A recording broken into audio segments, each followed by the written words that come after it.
Before the video starts, I just want to say that this is the build I used to like one before in the video, which is why I'm calling it the Bossraid build, because it's actually really good for fighting multiple people in my opinion. Anyway. Hey, what's up everybody? Monster today. Today I'm going to be explaining my favorite build and the one I'm probably going to be going every time. Wind Heavy Weapon.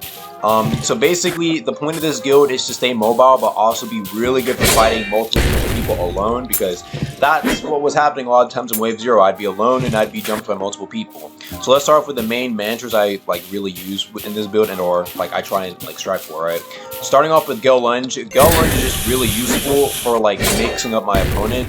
I usually M1 stack with Gale Lunge and try and get another hit in afterwards, but after a while that stops really working, so I have to start thinking a little bit smarter in my fights. Usually what I'll try and do is I'll M1, cancel, and then M1 again, and then Gale Lunge right after.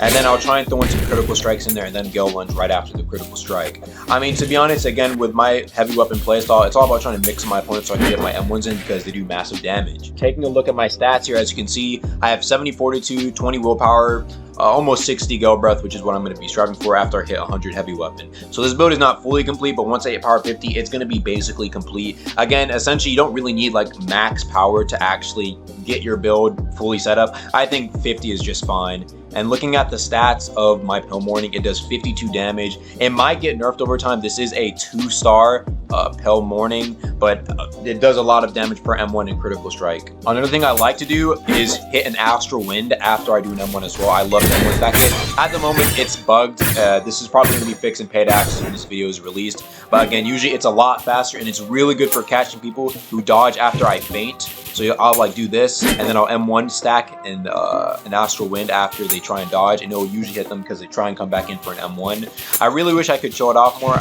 but the NPCs aren't here at the moment. So yeah, that's basically everything I do for my build. Essentially, I'll show some clips if you guys want to see it in action of the stuff I like to do with heavy weapon. I don't like the guys who sit back and spam M1 if the guys are trying to approach them. To be honest, I'm a lot more of an aggressive player, and I like playing aggressive with heavy because I feel like that's how it should be played. You have a heavy weapon, you want to be swinging it around, you know what I mean?